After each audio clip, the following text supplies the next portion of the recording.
The blood-red sun cast long shadows across the barren landscape as Olivia Fenton's heart thundered in her chest, matching the frantic hoofbeats of her stolen horse.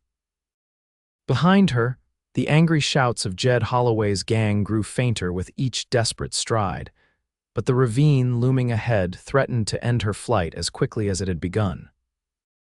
It was 1878 in the unforgiving Arizona Territory, and she had exactly two choices: surrender to the outlaws who had held her captive for 3 days, or attempt what looked like certain death by leaping across the 30-foot chasm that cut through the earth like God's own knife slash. "Come on, girl," Olivia whispered to the exhausted mare beneath her, leaning forward to stroke her foaming neck. "Just one more miracle." The sound of gunfire cracked behind her, a bullet whizzing past her ear. With no time left for doubt, Olivia dug her heels into the horse's flanks and aimed straight for the narrowest part of the ravine. The mare, somehow sensing the gravity of the moment, gathered her remaining strength. Together, they launched into the air, suspended for what felt like an eternity between life and death, earth and sky. The landing jarred every bone in Olivia's body as the horse's front hooves caught the opposite edge. For one horrifying moment, they teetered backward, the mare's back legs scrambling frantically for purchase on the crumbling dirt. Then, with a tremendous surge, the horse pulled them both to safety, collapsing immediately onto the dusty ground. Olivia tumbled from the saddle, tears of relief streaming down her dirt-streaked face. On the opposite side of the ravine, Holloway and his 3 remaining men reined their horses to a halt, their faces contorted with rage. "This ain't over, girl." Holloway bellowed, his voice echoing across the divide. "Nobody steals from me in lives, you'll have to catch me first," Olivia shouted back, though her bravado masked the trembling in her limbs. She had escaped, but for how long and to what end? She was miles from civilization with nothing but the clothes on her back, a dying horse, and a gang of murderous outlaws determined to hunt her down. The distant sound of approaching hoofbeats made Olivia's blood run cold. Had some of Holloway's men circled around? With her horse spent, she had no means of escape. She frantically searched for a weapon, finding nothing but a smooth rock the size of her fist. It would have to do, but the rider who appeared was not wearing Holloway's signature red bandana. Instead, a tall, broad-shouldered man astride a magnificent black stallion came into view. His face was shadowed by a wide-brimmed hat, but his posture was alert, taking in the scene with a quick, experienced eye. "Mister," Olivia called out, her voice ragged with exhaustion. "Those men across the ravine, they're outlaws. They'll kill us both if I know who Jed Holloway is, madam," the stranger replied, his voice steady and deep. He dismounted in one fluid motion, pulling a Winchester rifle from his saddle holster and training it on the distant figures. "And I know what he does to those who cross him." The outlaws, seeing the newcomer and his ready weapon, exchanged words among themselves before slowly backing their horses away from the edge. "They'll be looking for another crossing," the man said, keeping his rifle raised until the gang disappeared from view. "That'll buy us some time, but not much." Only then did he turn fully toward Olivia, and she got her first clear look at him. He was younger than she'd initially thought, perhaps 30, with intelligent gray eyes set in a sun-bronzed face. A star-shaped badge gleamed on his vest. "Isaac Grant," he said with a slight tip of his hat. "Deputy U.S. Marshal out of Prescott." "Olivia Fenton," she replied, suddenly aware of her bedraggled appearance, torn dress, matted hair, and 3 days' worth of grime covering every inch of her. "They took me from my father's ranch. They killed our foreman when he tried to stop them." Marshal Grant's expression remained calm, but something hardened in his eyes. "I've been tracking Holloway for 2 months now. He's wanted for murder, robbery, and kidnapping from here to Texas." He glanced at her horse, which was still lying on the ground, breathing heavily. "Your mare's done for today. Can you ride double?" Before Olivia could answer, the sound of a distant gunshot made them both tense. Marshal Grant moved with surprising speed, helping Olivia to her feet and toward his waiting stallion. "Don't worry about your horse," he said, noting her backward glance. She'll recover with rest, but we can't afford to wait. With practiced efficiency, he helped Olivia mount before swinging up behind her. The intimacy of the arrangement would have scandalized her under normal circumstances, but survival had a way of stripping away social niceties. "We'll head for Sonora," he said, turning his horse westward. "It's a small town about 15 miles from here. I know the sheriff there. You'll be safe." As they rode away, putting distance between themselves and Holloway's gang, Olivia fought against the exhaustion threatening to overwhelm her. She had escaped the outlaws by the skin of her teeth, but her ordeal was far from over. The warm, solid presence of the marshal at her back was both reassuring and unsettling. He was a lawman, yes, but still a stranger, and Olivia had learned the hard way that trust was a luxury she could ill afford in this harsh territory. "Did you really jump that ravine back there?" Marshal Grant asked after they had ridden in silence for several minutes. "I didn't have much choice," Olivia replied, too tired to recognize the note of admiration in his voice. The marshal chuckled softly. "Madam, I've seen hardened outlaws refuse to attempt that crossing." "You've got more grit than any man I've ever chased." Olivia couldn't help but smile at that, despite everything. "My father always said I was too stubborn for my own good. Your father sounds like a wise man. Where is your ranch, east of Bisbee, the Circle F?" A lump formed in her throat as she thought of home, wondering if she would ever see it again. "My father will be searching for me. Once we reach Sonora, we can send word to him, but first we need to make sure Holloway doesn't find us. He doesn't take kindly to losing what he considers his property." The way he said the last word made it clear what he thought of men who viewed women as possessions. For the first time since her capture, Olivia felt a flicker of hope. Perhaps this Marshal Grant truly was one of the good ones. As the sun began to set, casting long shadows across the rugged landscape, they continued their journey toward Sonora. Olivia, despite her best efforts, found her eyelids growing heavy. The rhythmic motion of the horse combined with the warm security of the marshal's presence lulled her into a state of semi-consciousness. "Rest if you need to, Miss Fenton," Marshal Grant said softly. "I'll wake you if there's trouble." Too exhausted to argue, Olivia allowed herself to lean back slightly against his chest. As she drifted into an uneasy sleep, she wondered what new challenges tomorrow would bring and whether she would have the strength to face them. Isaac Grant felt the exact moment when Olivia Fenton surrendered to exhaustion, her body going slack against his. He adjusted his hold to keep her secure, marveling at the contradiction she presented. This woman had survived capture by one of the most notorious gangs in the territory, stolen a horse, and made a jump that would have given veteran cavalrymen pause. Yet she weighed hardly anything in his arms, her frame delicate despite the strength she had demonstrated. The Arizona sky transformed from blazing orange to deep purple as night approached. Grant kept a vigilant eye on their surroundings, alert for any sign of pursuit. Holloway wouldn't give up easily, especially now that a lawman was involved. The outlaw had a particular hatred for badges, having killed 2 sheriff's deputies in Texas before moving his operations west. As darkness enveloped the landscape, Grant guided his stallion off the main trail, following a nearly invisible path that wound through a series of rocky outcroppings. Few people knew of this shortcut to Sonora, a piece of knowledge he'd gained from an old Apache scout years back. It would add an hour to their journey but significantly reduce the chances of an ambush. The woman in his arms stirred slightly, murmuring something unintelligible in her sleep. Grant found himself wondering about her story. What was a woman like Olivia Fenton doing alone on a ranch near Bisbee? Most women in the territory were either married, working in saloons, or part of the scattered missionary efforts.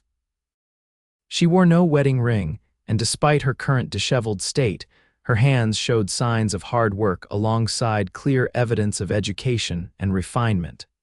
Holloway typically targeted wealthy ranchers for extortion or robbery. If the Circle F was substantial enough to attract his attention, why kidnap the daughter instead of demanding money directly? Something didn't add up, but Grant had learned patience in his years as a marshal. Answers would come with time. Around midnight, with the stars casting just enough light to navigate by, Grant spotted the distant flicker of lamplight that marked the outskirts of Sonora. The small town had sprung up around a silver mining operation several years back, and though the initial boom had faded, it remained a steadier community than most in the territory. He gently shook Olivia awake as they approached the first outlying buildings. "Miss Fenton, we're here." She came to consciousness with a start, tensing immediately before remembering where she was. "Sonora?" "Yes, madam. Sheriff's office is just down the main street. He's a good man, Thomas Wellen. Fought in the war between the states, came west afterward." Olivia straightened herself, putting a proper distance between them as best she could on the single horse. Grant noticed, but said nothing. Propriety was the least of their concerns at the moment, but he respected her attempt to maintain it. The town was quiet at this late hour, only the saloon showing signs of life with light spilling from its windows and the occasional burst of laughter breaking the stillness. A dog barked somewhere in the distance as they rode slowly down the dusty main street. The sheriff's office was a small adobe building with a wooden sign hanging above the door. A single lamp burned in the window, indicating someone was still awake inside. Grant dismounted first, then helped Olivia down, steadying her when her legs threatened to buckle after the long ride. "Easy now," he murmured, supporting her elbow until she found her footing. Sheriff Wellen opened the door before they reached it, his weathered face splitting into a surprised smile when he recognized Grant. "Isaac Grant, as I live and breathe. What brings you to my humble jurisdiction at this ungodly hour?" His smile faded when he noticed Olivia's condition and the grim set of Grant's mouth. "Trouble, Jed Holloway's gang," Grant confirmed. "Miss Fenton here was taken from her father's ranch near Bisbee. She managed to escape, but they'll be hunting her. We need a secure place for the night and a way to get word to her father." Welland's bushy eyebrows drew together. "Holloway's getting bolder. Come in, both of you. My wife's sister is visiting. She can help the lady get cleaned up." The interior of the sheriff's office was simple but orderly. A desk, 3 chairs, a wood stove, and 2 cells in the back, both currently empty. Wellen immediately went to a side door that apparently led to living quarters. "Martha, need your help out here," he called. A moment later, a woman in her 50s appeared, her gray hair neatly braided and her expression alert despite the late hour. When she saw Olivia, her face softened with immediate concern. "My stars, child, what happened to you?" Thomas put some coffee on. "Marshal, you sit down before you fall down. I'm taking this young lady to get cleaned up." Without waiting for a response, Martha bustled Olivia through the side door, leaving the men to exchange amused glances. "Your sister-in-law hasn't changed," Grant commented, sinking gratefully into a chair. "Never will, thank the Lord," Wellen replied, pouring water into a coffee pot and setting it on the stove. "Now, tell me what's really going on. Holloway doesn't usually bother with kidnapping unless there's money involved." Grant removed his hat, running a hand through his dark hair. "I'm not sure yet. Miss Fenton hasn't had much chance to explain. All I know is she jumped Deadman's Ravine to get away from them." Wellen whistled low. "That's a good 40 feet at the narrowest point. 30 maybe. Still, I've never seen anyone make that jump successfully." "She must be either desperate or foolhardy." Grant shook his head. "Neither. She's got grit, Tom, more than most men I've known." The older man raised an eyebrow at the unexpected warmth in Grant's voice but made no comment. Instead, he pulled out a map and spread it on his desk. "Holloway knows these parts better than most. If he's coming after her, and I'd bet my badge he'll approach from the east, I've got 2 deputies I can post as lookouts." As they began planning defensive strategies, Grant found his mind drifting back to the woman in the next room. There was something about Olivia Fenton that intrigued him beyond the circumstances of their meeting.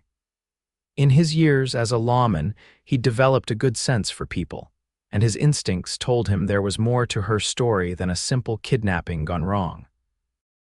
In the adjacent room, Olivia sank gratefully into a steaming bath that Martha had prepared with remarkable speed. The older woman had tactfully withdrawn after helping her undress, giving her privacy while remaining within earshot if needed. As she scrubbed away the dirt and fear of the past 3 days, Olivia's mind raced with all that had happened. The raid on the ranch had been swift and brutal. She had been alone in the house, her father away in Tucson on business, when Holloway and his men had arrived. Old Pete, their foreman, had tried to intervene and been shot without hesitation. They had taken her not knowing who she was, or so she had initially thought. But during the long ride to their hideout, Holloway had made it clear this was no random attack. "Your pa's been refusing to sell that land for too long," he had told her, his breath hot with whiskey. "Maybe having his precious daughter go missing will change his mind." Olivia had not asked who wanted their land badly enough to hire outlaws. She didn't need to. The Silverado Mining Company had been pressuring ranchers throughout the territory to sell, using increasingly aggressive tactics. Her father, Henry Fenton, had been one of the most vocal opponents, organizing other ranchers to resist the company's expansion. She wondered now if Marshal Grant knew about the connection between Holloway and Silverado. It was common knowledge in Bisbee that several local officials were in the mining company's pocket. Could she trust Grant completely, or was he another corrupt lawman on someone's payroll? The fact that he had immediately helped her suggested he was genuine, but Olivia had learned caution the hard way. Her mother's death 5 years ago from fever had taught her that life in the Arizona territory was precarious at best. Her father's subsequent immersion in the fight against Silverado had shown her that justice was equally uncertain. "Are you all right in there, dear?" Martha called through the door, interrupting Olivia's thoughts. "Yes, thank you," she replied, realizing the water had grown cold while she pondered. "I'll be out shortly." Martha had left a clean dress on the bed, simple cotton, slightly too large but infinitely better than her torn and filthy clothing. After dressing and braiding her damp hair, Olivia took a deep breath and rejoined the men in the main office. Marshal Grant and Sheriff Wellen were bent over a map on the desk, but both looked up when she entered. Something flickered in Grant's eyes, surprise, perhaps, at seeing her transformed from the bedraggled fugitive he had rescued. "Miss Fenton," he said, straightening, "you look recovered, thanks to Mrs. Welland's sister," Olivia replied with a small smile toward Martha, who beamed with satisfaction. "Sit down, child," the older woman urged. "I've got coffee and some stew warming." As Olivia ate her first proper meal in days, the men explained their plan. Sheriff Welland had already dispatched a deputy to inform neighboring towns to be on the lookout for Holloway's gang. Another deputy would ride at first light to locate her father and bring him to Sonora. "In the meantime," Grant said, "you'll stay here where it's safe. The sheriff's house connects directly to the jail, and there will be someone on guard at all times." "And what about Holloway?" Olivia asked. "He won't give up easily." "No, he won't," Grant agreed, "but neither will I. I've been tracking him for months, and now I have a witness who can testify to his crimes." There it was the reason she was valuable to him, not as a person, but as a means to capture his quarry. Olivia tried to suppress her disappointment at the realization. "I'll tell you whatever I can," she said, keeping her voice neutral. "But there's something you should know. Holloway didn't choose our ranch randomly. He was hired to pressure my father into selling our land to the Silverado Mining Company." Sheriff Welland's eyebrows shot up. "That's a serious accusation, Miss Fenton." "I know. And I can't prove it yet. But Holloway told me himself that someone wanted my father to sell, and Silverado is the only company that's been trying to buy us out." Grant's expression didn't change, but she noticed his knuckles whitening as his grip on his coffee cup tightened. "Silverado has influence with the territorial governor," he said carefully. "Making accusations without proof could be dangerous." Olivia met his gaze steadily. "Living in Arizona territory is dangerous, Marshal Grant, especially for those who stand in the way of powerful interests." A moment of silent understanding passed between them. Whatever Grant's motivations, he wasn't dismissing her claim outright, which was more than many lawmen would do. "We'll deal with Silverado when the time comes," he finally said. "Right now, our priority is keeping you safe and catching Holloway." Martha, with impeccable timing, intervened. And right now, this young lady needs rest more than anything. Thomas, is the back room ready? All set, the sheriff confirmed. It's not fancy, but it's secure. Thank you all, Olivia said, genuinely moved by their kindness. I don't know how I can repay you. No need for that, Wellen said gruffly, just part of the job. As Martha led her to the small but clean room that would be her sanctuary for the night, Olivia glanced back at Marshal Grant. He was watching her with an intensity that sent an unexpected flutter through her chest. For a moment, just a moment, she allowed herself to wonder what it would be like to know him under different circumstances, not as a fugitive and lawman, but simply as a woman and a man. Then reality reasserted itself. Her father was possibly in danger, murderous outlaws were hunting her, and a powerful mining company might be behind it all. Romance was the last thing she should be thinking about. Still, as she lay down on the narrow bed, the image of Isaac Grant's gray eyes stayed with her, oddly comforting as she drifted into the first peaceful sleep she'd had in days. Dawn broke over Sonora with the muted golden light particular to the desert, filtering through the small window of Olivia's room and gently pulling her from slumber. For a disorienting moment, she didn't recognize her surroundings, her body tensing with the instinctive fear that had become her constant companion over the past few days. Then memory returned the escape, the Ravine, Marshal Grant, the sheriff's office. Safety, at least for now. She allowed herself a deep breath before rising and splashing water on her face from the basin Martha had thoughtfully provided. The main office was empty when Olivia emerged, but voices drifted from outside. Following the sound, she found Sheriff Wellen, Marshal Grant, and two other men, presumably the deputies, engaged in conversation on the wooden porch. Grant noticed her first, interrupting whatever he was saying to nod in greeting. "Miss Fenton, did you sleep well?" "Better than I expected," she admitted. "Any news of Holloway?" "Nothing certain," Wellen answered. "But Jenkins here," he indicated the younger of the two deputies, "spotted fresh tracks about 5 miles east of town. Could be nothing, could be trouble." "And my father?" Olivia asked, trying to keep the anxiety from her voice. "Deputy Miller left at first light," Grant said. "If all goes well, he should reach the Circle F by midday and return with your father tomorrow." An entire day and night to wait, wondering if her father was safe, if Holloway would find her, if Silverado was already making its next move. "Miss Fenton," Grant continued, apparently reading her thoughts, "I know waiting is difficult, but it's the safest option right now." "I understand," Olivia said, though frustration simmered beneath her calm exterior. "But I'm not used to sitting idle while others take risks on my behalf." A hint of a smile curved Grant's mouth. "Somehow that doesn't surprise me. But consider this. Your testimony against Holloway and possibly Silverado is our best chance of bringing them to justice. Keeping you safe isn't just for your benefit, it's for everyone who's suffered at their hands."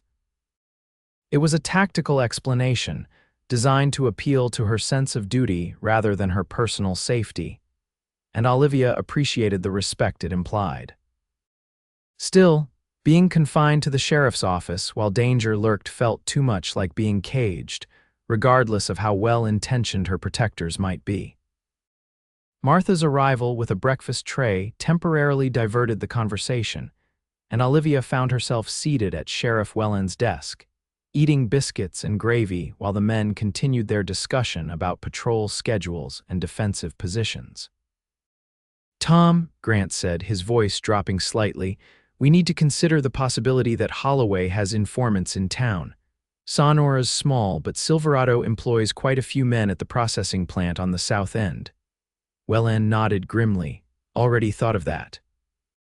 That's why I haven't told anyone except Martha and the deputies about our guest." "Good, keep it that way." Grant turned to Olivia. "Miss Fenton, I'm afraid you'll need to stay out of sight today. No walks through town, no visits to the general store." Olivia understood the logic but couldn't help feeling a flare of rebellion. After 3 days of captivity followed by a daring escape, the prospect of another day of confinement was galling. "Surely with an escort," she began. "No," Grant interrupted, his tone brooking no argument. Holloway has at least 6 men with him, all armed and desperate. Your safety isn't something I'm willing to gamble with." The intensity in his eyes silenced her objection more effectively than his words. There was something personal in his determination to protect her, something beyond professional duty. It simultaneously warmed and unsettled her. "Very well, Marshal," she conceded. "I'll try to be a model prisoner." Grant's expression softened slightly at her choice of words. "Not a prisoner, Miss Fenton, a protected witness. The difference being, prisoners don't get Martha's cooking," he replied with unexpected humor. Sheriff Wellen chuckled. "He's got you there, miss. My sister-in-law's biscuits are worth a day of confinement." The light moment was interrupted by a commotion from the street, the sound of horses approaching at speed. In an instant, Grant and Wellen had drawn their weapons, moving with the coordinated efficiency of men accustomed to danger. "Get inside," Grant ordered Olivia, positioning himself between her and the potential threat. She retreated to the doorway but refused to go further, her heart racing as she watched the scene unfold. 3 riders pulled up in front of the office, their horses lathered with exertion. The lead rider, a middle-aged man with a silver-streaked beard, practically fell from his saddle in his haste to dismount. "Sheriff Wellen," he called, his voice urgent. "Holloway's gang hit the Miller place, burned the house, stole the cattle." Wellen stepped forward, keeping his hand near his holstered pistol. "Slow down, Sam. When did this happen?" "Last night. My boy spotted the smoke this morning and rode over. Found old Miller and his wife hiding in the root cellar. They're alive, but the house is gone, and their son's been shot, not dead, but bad off." Olivia felt a cold knot form in her stomach. The Miller Ranch was less than 10 miles from Sonora, in the opposite direction from where the tracks had been spotted. It was a diversion, she realized with sudden clarity. Holloway was creating chaos to draw attention away from his true target. She looked at Grant and saw the same realization dawning in his eyes. "Sam, get Dr. Pearson out to the Millers," Wellen instructed the messenger. "Jenkins, you and Porter head out there too, see if you can pick up a trail." As the men hurried to follow orders, Grant turned to Wellen. "It's a distraction, Tom. He's trying to thin our defenses." "Agreed, but I can't ignore an attack on the Millers either." "No, you can't." Grant's expression was grim, which is exactly what Holloway is counting on. Wellen ran a hand through his graying hair. "What's your plan?" "I need to get Miss Fenton somewhere less obvious than the sheriff's office, somewhere Holloway wouldn't think to look." "Where did you have in mind?" Grant hesitated, glancing at Olivia before answering. "The old mission church. It's been abandoned since Father Santiago died last winter, but the building's sound. More importantly, it's got that hidden cellar where they used to store supplies during Apache raids." Wellen nodded slowly. "Not a bad idea. Few people even remember that cellar exists. I'll take her there tonight after dark. In the meantime, we make it look like she's still here, under guard." Olivia stepped forward, unwilling to be discussed as though she weren't present. "Don't I get a say in this plan?" Both men turned to her with identical expressions of surprise, as though they had indeed forgotten she was listening. "Of course," Grant said after a moment. "What are your thoughts, Miss Fenton?" His willingness to include her caught Olivia off guard. Most men of her acquaintance, her father included, would have dismissed her input on matters of strategy and danger. "I think you're right about it being a diversion," she said. "Holloway is clever, but not particularly creative. The mission sounds like a good hiding place, but we shouldn't wait until dark. That's when they'll expect movement. We should go now while they're focused on the confusion at the Miller Ranch." Grant studied her for a long moment, his gray eyes thoughtful. "That's not a bad assessment," he finally said. "Tom, what do you think?" "The lady makes sense," Wellen admitted. "Waiting gives Holloway more time to set up whatever he's planning." "All right then," Grant decided. "We'll go now, but we need to be subtle about it. No riding out the main street in broad daylight. The back alley connects to the livery," Wellen suggested. "Martha can create a distraction at the front if needed." As the men worked out the details, Olivia felt a strange mixture of fear and exhilaration. For 3 days, she had been at the mercy of Holloway and his men, followed by a desperate escape and the protective custody of lawmen. Now, for the first time, she was being included in the decisions that would determine her fate. It was a small acknowledgement of her capabilities, but it meant more than the men could possibly understand. In a world where women were expected to accept protection without question, Grant's willingness to consider her opinion felt like a rare recognition of her worth beyond her gender. Within the hour, a plan had been formulated. Martha would make a show of bringing extra bedding and food to the sheriff's office, creating the impression that Olivia was settling in for a longer stay. Meanwhile, Sheriff Wellen would visibly depart for the Miller Ranch, leaving his remaining deputy on conspicuous guard duty at the office. During this commotion, Grant and Olivia would slip out the back door, through the alley to the livery stable, where they would procure a single, nondescript horse less noticeable than Grant's distinctive black stallion. From there, they would make their way to the abandoned mission church on the western edge of town. "It's not much of a sanctuary," Grant warned as they prepared to leave, "but it's solid stone with good sightlines and that hidden cellar if things get dire." Olivia, who had changed back into her now clean but still worn dress from the day before, tied a simple bonnet that Martha had provided to conceal her distinctive auburn hair. After sleeping in Holloway's camp, Marshal, any roof and walls will seem luxurious. Grant's expression darkened at the reminder of her ordeal. "Did they harm you, Miss Fenton?" he asked quietly, the question clearly difficult for him. Olivia understood what he was really asking. "No," she assured him. "Holloway wanted me unharmed as leverage against my father. He kept the men away from me." She didn't mention the leering looks, the suggestive comments, the constant fear that Holloway's control over his men might slip. Some details were better left unspoken. Relief flashed across Grant's face before his professional mask returned. "Good, are you ready?" "As I'll ever be." The plan worked with surprising smoothness. While Martha created a flurry of activity at the front of the building, Grant and Olivia slipped out the back door and down the narrow alley without being noticed. The liveryman, a friend of Sheriff Wellen's, asked no questions as he provided them with a steady brown mare and minimal tack. Within minutes, they were riding double again, but this time with Olivia seated behind Grant, her arms cautiously encircling his waist. They kept to back streets and paths, avoiding the main thoroughfare where curious eyes might spot them. The abandoned mission church appeared as they crested a small rise west of town, a simple stone structure with a bell tower, surrounded by a low wall that had once enclosed a garden now reclaimed by desert vegetation. It looked peaceful in the morning light, its whitewashed walls gleaming against the backdrop of distant mountains. "It doesn't look abandoned," Olivia observed as they approached. "The women from town still come to tend the garden sometimes in Father Santiago's memory," Grant explained.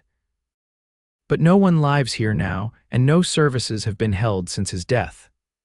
They dismounted outside the wall, and Grant led the horse to a small lean-to that had once served as a stable. "Best to keep her out of sight," he said, loosening the cinch but leaving the bridle in place for a quick departure if necessary. The interior of the church was cool and dim after the bright sunlight, the air thick with the scent of dust and lingering incense. Rows of simple wooden pews faced a modest altar, and faded saints gazed benevolently from crude paintings along the walls. Despite its abandonment, there was a sense of serenity about the place that Olivia found instantly calming. Grant, however, was all business, checking windows and doors, assessing defensive positions with the practiced eye of a man who had survived his share of conflicts. "The cellar entrance is here," he said, moving to the area behind the altar and pulling aside a threadbare rug to reveal a trapdoor. He lifted it, exposing a steep set of stairs descending into darkness. "It's not comfortable, but it's secure. If you hear shooting or if I tell you to hide, this is where you go. There's no other entrance." Olivia peered down into the blackness, suppressing a shudder at the thought of being trapped in that windowless space. "Let's hope it doesn't come to that."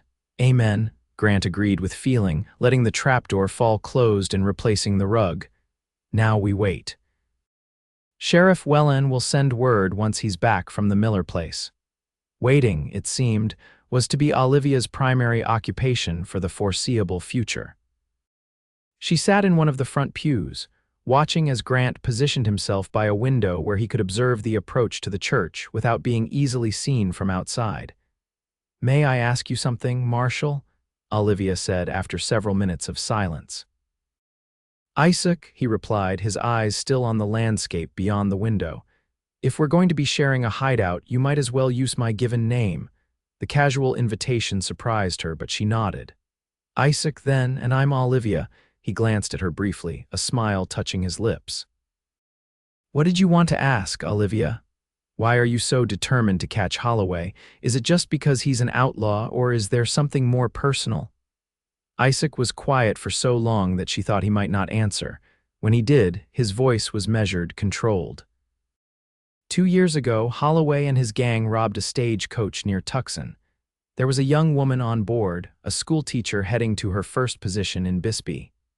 When the passengers resisted, Holloway shot the driver and the guard.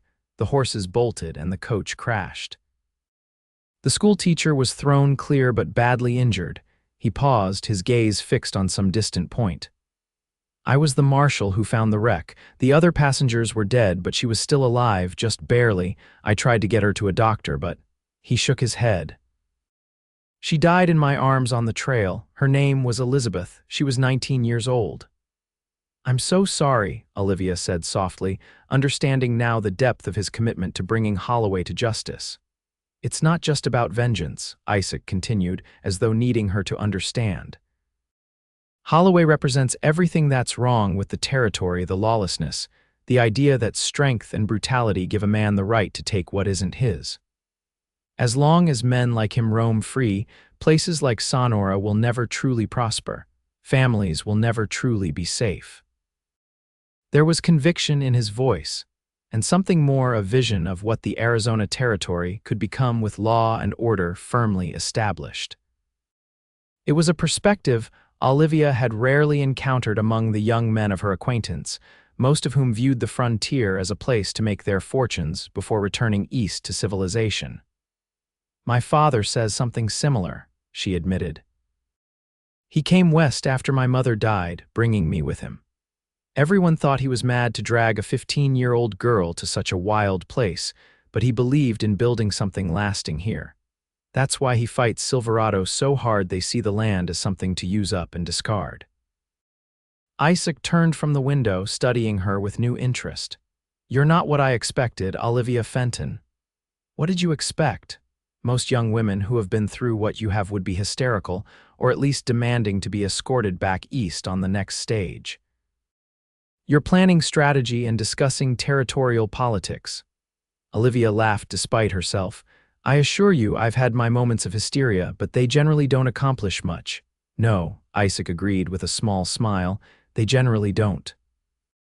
A comfortable silence fell between them, broken only by the occasional desert breeze rattling the wooden shutters. Olivia found herself studying Isaac's profile as he returned his attention to the window, the strong line of his jaw, the slight furrow between his brows that spoke of habitual concentration. He was handsome in a rugged way, but it was the intelligence in his gray eyes and the sense of purpose in his bearing that she found most compelling. Such thoughts were dangerous, she reminded herself sternly. Her situation was precarious, her future uncertain. Developing an attachment to the marshal assigned to protect her would be foolish in the extreme.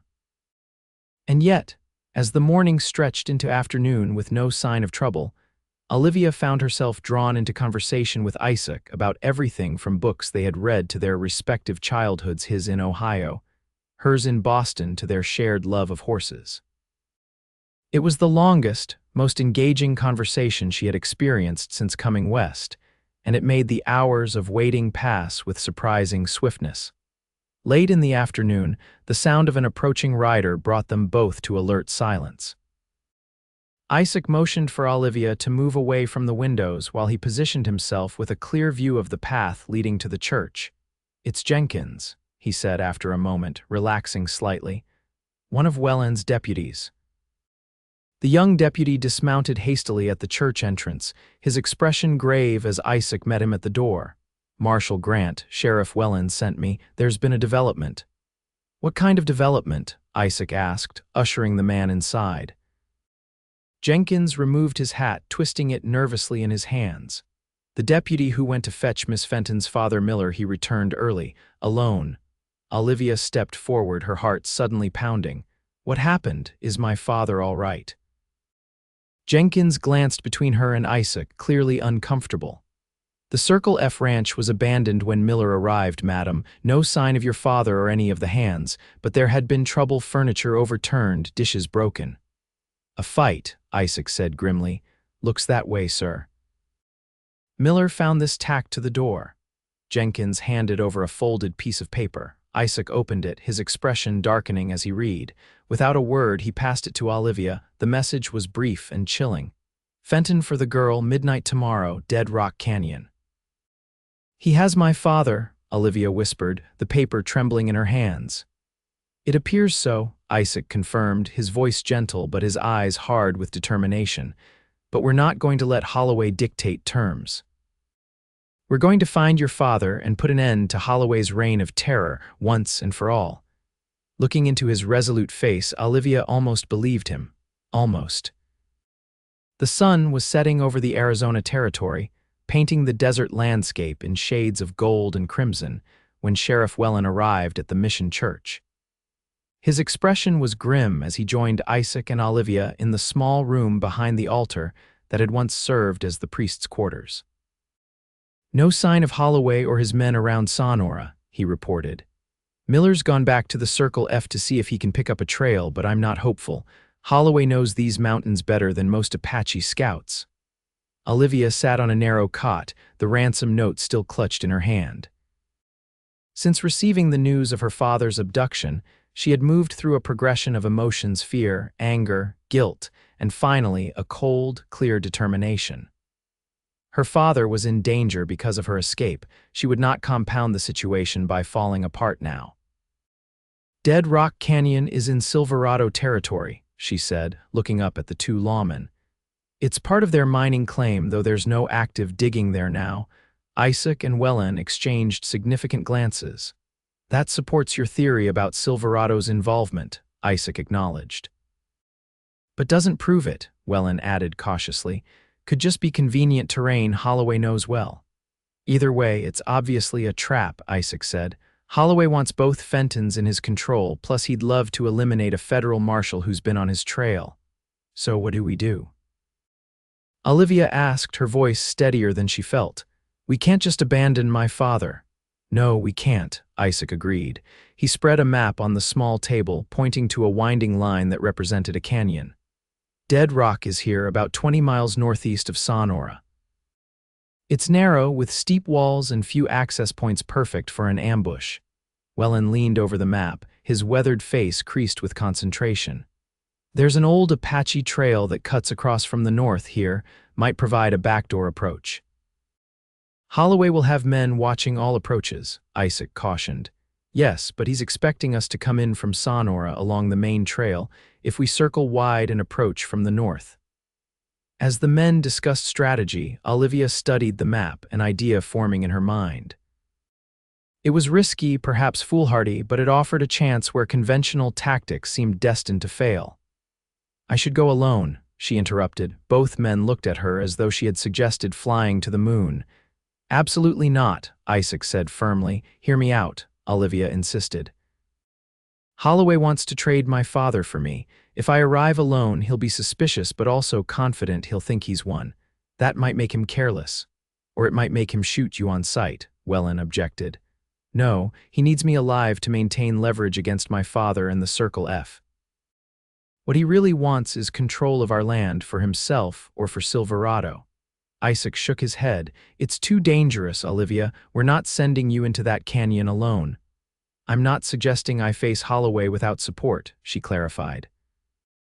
"You and Sheriff Wellen's men could take position along the Apache Trail, ready to intervene, but I would approach openly, as requested. It gives us an element of surprise." "It gives us a hostage," Isaac countered, his voice harder than she had yet heard it. "I'm already a target," Olivia argued. At least this way I can serve a purpose beyond hiding and waiting." A tense silence filled the small room as Isaac stared at her, conflict evident in his eyes. Finally, he turned to Wellan. "Tom, give us a minute, would you?" The sheriff nodded, clearly relieved to avoid the dispute. "I'll check on the horses," he said, withdrawing and closing the door behind him. Once they were alone, Isaac spoke in a low, intense voice. "Do you have any idea what Holloway is capable of? What his men might do if they get their hands on you again, after you made them look like fools?" "Yes," Olivia replied simply. "I spent 3 days in their camp, Isaac. I know exactly what they're capable of." He flinched slightly at that. "Then how can you suggest walking voluntarily into their clutches?" "Because it's my father's life at stake. Because I refuse to cower while others risk themselves on my behalf. And because I believe in your ability to outmaneuver Holloway." The last part was calculated to appeal to his pride, but it was also true. In the short time she had known him, Isaac Grant had demonstrated an intelligence and competence that inspired confidence. "It's my job to protect you," he said, but there was less conviction in his tone. "No," Olivia corrected him. "It's your job to uphold the law and bring criminals like Holloway to justice. I'm offering to help you do that." Isaac ran a hand through his dark hair, frustration evident in the gesture. "You're the most stubborn woman I've ever met, so I've been told." She smiled faintly, remembering her father's frequent complaints about that very trait. But in this case, stubbornness might save his life. For a long moment, Isaac said nothing, studying her with an intensity that would have made her uncomfortable under different circumstances. Then, with a resigned sigh, he nodded. "We'll consider your approach with modifications. You won't go in alone. I'll accompany you as your captive." "What? We'll make it look like Holloway's men caught up to us, and you're trading me for your father." "It gives us both a chance to get close before they realize something's wrong." Olivia blinked, surprised by the unexpected reversal of roles. "They'll never believe I captured a U.S. Marshal." "They might if I'm wounded." Isaac's expression was deadly serious. "A flesh wound to the arm or leg would be convincing without incapacitating me." "You want me to shoot you?" Olivia asked incredulously. A hint of a smile touched his lips. "Not necessarily, but a bandage and some blood would sell the story." The idea was audacious, even reckless, but Olivia had to admit it had merit. Holloway would never expect such a strategy, which gave it a chance of success where more conventional approaches might fail. "It could work," she admitted slowly, "but it puts you at even greater risk than me." "That's my choice to make," Isaac replied with a finality that brooked no argument. "Now, let's get Wellan back in here and work out the details." The next hour was spent in intense planning. Sheriff Wellan was skeptical of the scheme, but eventually conceded that it offered their best chance of rescuing Henry Fenton without bloodshed. His deputies would position themselves along the Apache Trail Isaac had identified, ready to provide covering fire if things went wrong. Isaac and Olivia would approach the canyon from the main trail shortly before the midnight deadline, presenting themselves as captive and captor. "The timing has to be perfect," Isaac emphasized. "Tom, your men need to be in position well before we arrive, but not so early that Holloway's scouts spot them." "My boys know how to move quiet," Wellan assured him, "and I'll lead them myself." As night fell fully, transforming the church into a landscape of shadows broken only by the soft glow of a single lantern, the sheriff departed to prepare his men for the next day's operation. Olivia and Isaac were left alone in the mission, with only their thoughts and the weight of tomorrow's dangers for company. "You should try to sleep," Isaac advised, checking his revolver before holstering it. "Tomorrow will be demanding." Olivia nodded, though she doubted sleep would come easily with her father's fate hanging in the balance. "What about you?" "I'll take first watch. Old habits die hard." He moved toward the front of the church, positioning himself near a window with a clear view of the approach. Left alone in the small back room, Olivia sat on the narrow cot, her mind racing with possibilities both hopeful and terrible. The plan they had devised was risky, dependent on timing, deception, and a measure of luck. If it failed, She could lose both her father and the man who had come to mean more to her than she had expected in such a short time. That realization brought her up short.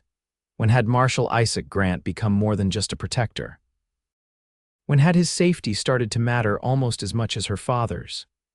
The thought was unsettling, inappropriate given their circumstances, and yet undeniable.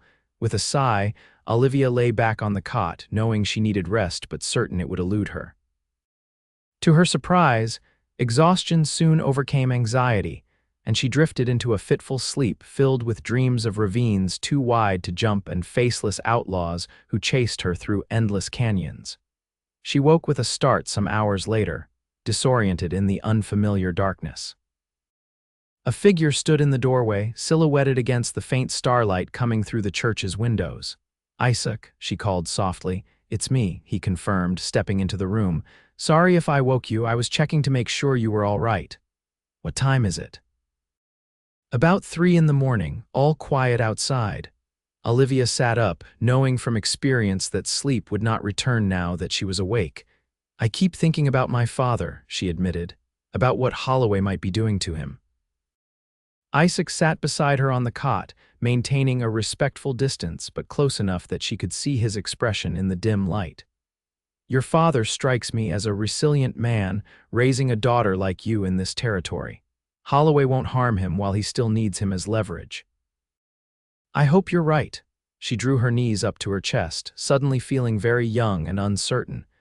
"I keep thinking that if I hadn't escaped, my father wouldn't be in danger now.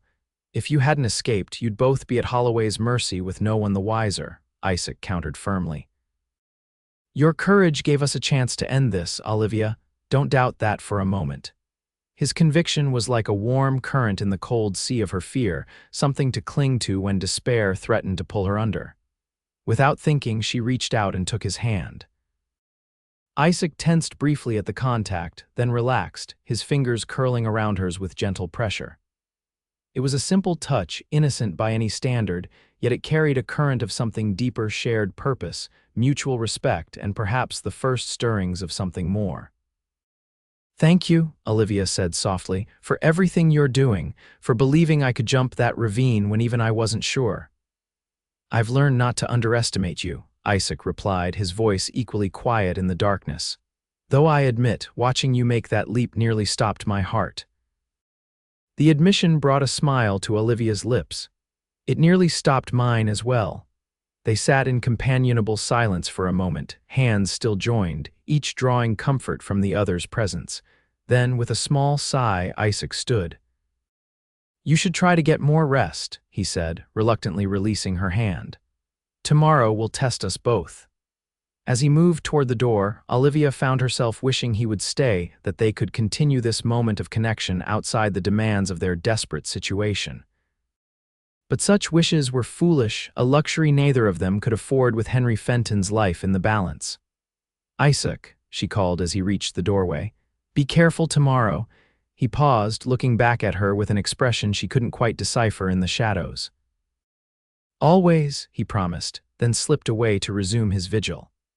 Olivia lay back down, knowing sleep would be even more elusive now, her hand still warm from his touch, her mind filled not with fears but with questions about what might be possible if they survived the coming day. Morning arrived with the harsh clarity particular to the desert, the rising sun transforming the mission church from a sanctuary of shadows to a sun-baked structure of stone and dust. Olivia emerged from the back room to find Isaac in conversation with a weather-beaten man she didn't recognize. "Olivia, this is Charlie Redmond," Isaac introduced them. "One of the best scouts in the territory. He's been tracking Holloway's movements for Sheriff Wellen." The scout tipped his hat respectfully. "Madam, Mr. Redmond, have you found any sign of my father?" "That's what I came to report," Charlie said, turning back to Isaac. "Holloway's holed up in Dead Rock Canyon as expected with at least 5 men. They've got a camp set up near the south entrance with a prisoner who matches Henry Fenton's description." Olivia's heart leapt. "He's alive?" "Yes, madam, tied up but upright and moving around some, doesn't appear seriously injured." It was the first confirmation that her father had survived his abduction, and the relief nearly overwhelmed her. Isaac, noting her reaction, placed a steadying hand on her arm. What about sentries? He asked Charlie. Two men on the ridges overlooking the main approach, one near the camp itself. Didn't spot anyone on the north side, but that doesn't mean they're not there. Isaac nodded thoughtfully. When did you last observe them? About an hour ago. Came straight here after. Good work, Charlie. Tell Sheriff Wellen what you've told us. He'll want to adjust positions based on this information. As the scout departed, Isaac turned to Olivia. This confirms our suspicions about it being a trap, but it also gives us an advantage. We know their positions, they don't know ours. Olivia nodded, trying to focus on the tactical situation rather than her worry for her father. When do we leave? Mid-afternoon. It's a 4-hour ride to Dead Rock, and we want to arrive just before midnight. Isaac studied her face. Are you having second thoughts about the plan? No, Olivia said firmly. It's our best chance, and I'm committed to it. Good, because I've been thinking about your role. You'll need to be convincing as my captor, which means handling a weapon with apparent confidence. I know how to handle a gun, Olivia assured him. My father made sure of that when we came west. I'm not an expert marksman, but I can hit what I aim at. Isaac raised an eyebrow, impressed despite himself. That simplifies things. You'll carry my revolver emptied of all but one bullet in case of emergency. I'll have another concealed on my person. The rest of the morning was spent refining their plan and preparing for the journey. Isaac's wound would be created with a combination of bandages and animal blood that Charlie had provided convincing enough at a distance without requiring actual injury. Olivia would wear men's clothing borrowed from one of the deputies, making it easier to ride and move quickly if necessary. By mid-afternoon they were ready. Dressed in trousers, a loose shirt, and a vest that almost managed to conceal her feminine figure, with her hair tucked up under a wide-brimmed hat, Olivia looked the part of a young desperado. Isaac, with his left arm bandaged and blood-stained, his hands loosely bound with rope that he could slip free of when needed, appeared suitably captured. Remember, he instructed as they mounted their horses, Olivia on the brown mare they had used the day before, Isaac on a dun gelding provided by Sheriff Wellen. Let me do the talking when we reach Holloway. Your job is to look nervous but determined, like someone who's in over their head but trying not to show it. That won't require much acting, Olivia admitted with a wry smile. Just follow my lead and we'll get through this. His confidence should have sounded hollow given the dangers ahead, but somehow it didn't. There was something about Isaac Grant that inspired trust, a steadiness that made her believe success was possible despite the odds. They departed Sonora by the Eastern Trail, attracting curious glances from the few townspeople they passed. Sheriff Wellen and his deputies had left hours earlier by separate routes, aiming to converge near Dead Rock Canyon without alerting Holloway's lookouts. The ride was long and largely silent, each of them absorbed in their own thoughts as the landscape transformed from the relatively settled areas around Sonora to the rugged, empty terrain east of town. The summer heat was intense, shimmering off the rocky ground in waves that distorted the distant horizons. As the sun began its descent toward the western mountains, casting long shadows across the trail, Olivia found herself studying Isaac's profile. Despite his captured status, he sat straight in the saddle, his eyes constantly scanning their surroundings, alert for any sign of danger. There was a quiet competence about him that she found immensely reassuring. What will you do after Holloway is captured? She asked, breaking the hours-long silence. Isaac glanced at her, surprised by the question. Move on to the next assignment, I suppose. There's no shortage of outlaws in the territory. Is that what you want, to spend your life chasing men like Holloway? He was quiet for a moment, considering. I joined the Marshal's service after the war because I believed in the idea of bringing law to lawless places.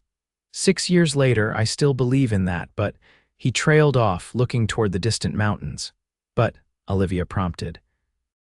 But sometimes I wonder what it would be like to stop moving, to build something lasting instead of just eliminating threats. He gave a self-deprecating smile. Not very heroic, I know. I think it's perfectly heroic, Olivia countered. Building is harder than destroying. Anyone can burn down a house. It takes skill and patience to construct one that will stand. Isaac looked at her with new appreciation. Your father raised a philosopher. My father raised a pragmatist, she corrected. Philosophy doesn't keep the wolves from the door out here. Their conversation was interrupted by the appearance of Dead Rock Canyon on the horizon, a jagged slash in the earth, its towering walls glowing crimson in the light of the setting sun. They reined in their horses, studying the forbidding landscape from a safe distance. We'll wait here until dusk, Isaac decided. Less chance of being spotted by Holloway's sentries. They dismounted in the shelter of a large boulder, sharing the water and provisions Martha had packed for them. The enforced idleness made Olivia restless, her mind conjuring increasingly dire scenarios involving her father and Holloway's gang. He'll be all right, Isaac said, reading her thoughts with uncanny accuracy. Your father, I mean. From everything you've told me about him, he's not a man who breaks easily. No, he isn't, Olivia agreed, but he's not as young as he once was, and Holloway isn't known for his gentleness. True, but he's also pragmatic. A dead hostage has no value. Isaac checked his concealed weapon, ensuring it was accessible despite his bindings. Remember, once we're in the canyon, things will happen quickly. Stay alert, and if I give the signal, get down and find cover immediately. As the sun disappeared behind the western mountains, plunging the landscape into twilight, they remounted and began the final approach to Dead Rock Canyon. Olivia's heart pounded in her chest, but her hands were steady on the reins, her mind focused on the task ahead. Ready? Isaac asked as they reached the mouth of the canyon, his voice low. Olivia nodded, assuming her role as captor. With deliberate roughness, she prodded Isaac forward with the barrel of his own revolver, now tucked conspicuously in her belt. Move along, Marshal, she said loudly enough for any watching ears to hear. Your outlaw hunting days are about to end. Isaac gave her an approving nod before slouching in his saddle, the picture of a defeated lawman. Together, they entered the canyon, the towering walls closing around them like the jaws of a trap, the future uncertain but their purpose clear to rescue Henry Fenton and bring Jed Holloway to justice, or die in the attempt. The narrow confines of Dead Rock Canyon amplified every sound, the soft footfalls of their horses, the occasional dislodged pebble bouncing down the steep walls. Even their own breathing seemed unnaturally loud in the tense silence. Olivia kept her eyes forward, trying not to scan the ridgelines where Holloway's sentries would be watching their approach.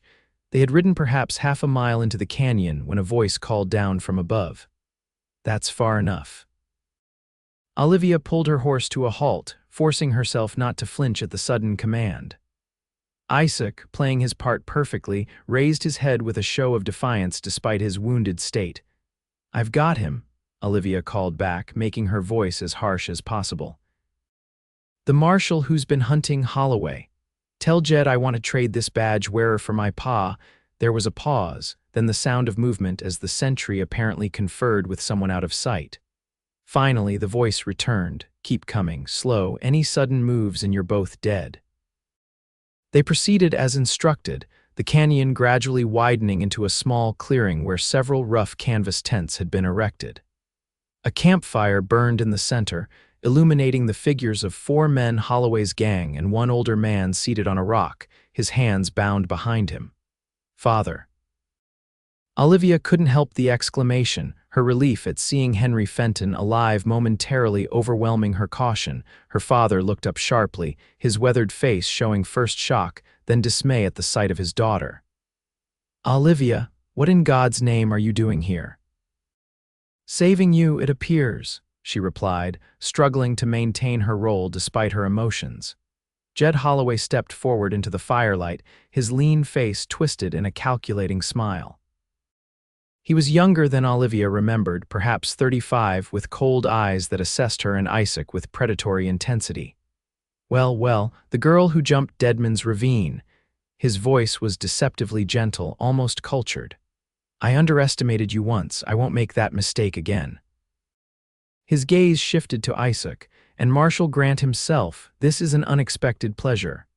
The pleasure's all mine, Holloway, Isaac responded, his tone dripping with sarcasm despite his supposedly captive status. Holloway chuckled. I doubt that. He turned his attention back to Olivia.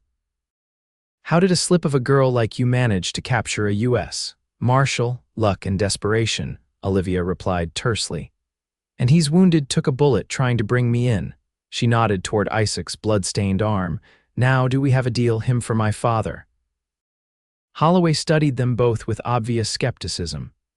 It's a tempting offer, but something doesn't quite add up here, he signaled to his men. Search them both, thoroughly.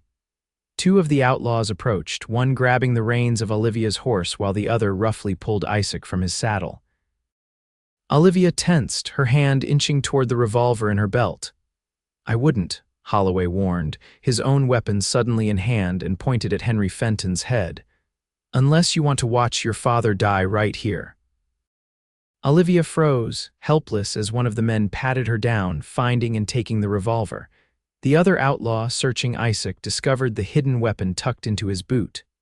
Well, well, Holloway said as the guns were brought to him. A marshal who's still armed despite being a prisoner. I think we can all agree this little charade has gone far enough. He nodded to his men. Tie them both up. We've got some questions to ask before the night is through. Olivia caught Isaac's eye as they were pulled from their horses, seeking guidance in this unraveling of their plan. His slight nod told her to comply for now, that there was still hope if they could stall for time. Sheriff Wellen and his deputies should be in position by now, watching for the signal that had yet to come. The outlaws bound their wrists with rough rope, shoving them toward the fire where Henry Fenton sat watching with a mixture of fear and pride in his eyes. Olivia, he said as she was pushed down beside him, you shouldn't have come. I couldn't leave you to these animals, she replied, leaning against him briefly in lieu of the embrace their bonds prevented. Holloway paced before them, enjoying his apparent victory. The Fenton family reunited at last, and with a federal marshal as a bonus, Silverado will be pleased. So you admit you're working for the mining company? Isaac asked, his voice conversational despite their dire situation. I'm working for myself, Marshal, but our interests align in this particular matter. Holloway gestured expansively toward Henry Fenton. Your refusal to sell has become quite an irritant to certain parties, old man, and they pay well to have irritants removed. I'm sure the territorial governor would be interested to hear about Silverado's methods, Isaac commented. Kidnapping and murder are generally frowned upon, even in Arizona, Holloway laughed. The governor, half the officials in the territory are on Silverado's payroll. Why do you think you've had so much trouble bringing me in, Marshal? I'm a useful tool for men with clean hands and dirty ambitions. As Holloway gloated, Olivia subtly tested her bonds, finding them tight but not impossibly so. The outlaws had been thorough but hasty, more concerned with securing their prisoners quickly than securely. If she could just create a distraction. What happens now?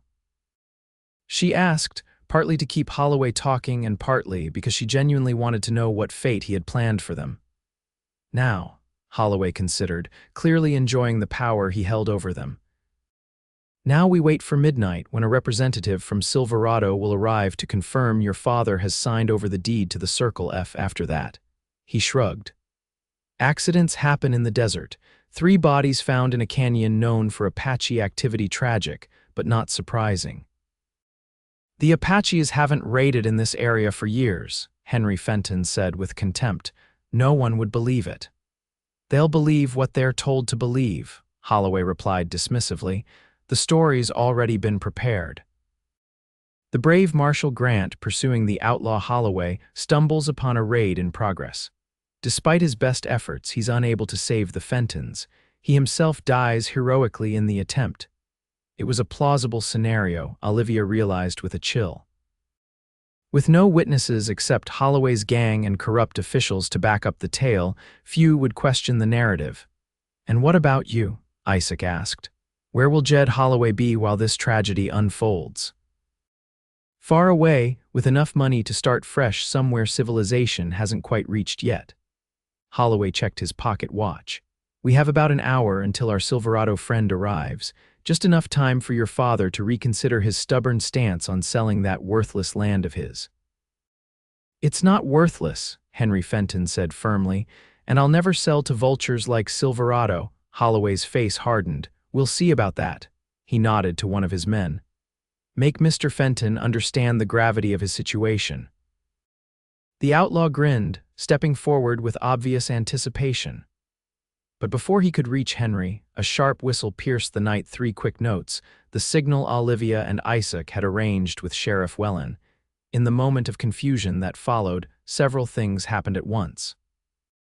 Isaac, who had been working at his bonds throughout the conversation, suddenly freed his hands and lunged for Holloway. Olivia threw herself sideways, knocking her father to the ground as gunfire erupted from the ridges above Welland's deputies, opening fire on the outlaws below. Chaos engulfed the clearing. 2 of Holloway's men fell immediately, caught in the crossfire from above. A third returned fire wildly, seeking targets in the darkness. Holloway himself grappled with Isaac, both men fighting for control of Holloway's revolver. Olivia, her hands still bound, rolled behind a large rock, pulling her father with her for protection from the flying bullets. "Stay down," she shouted over the din.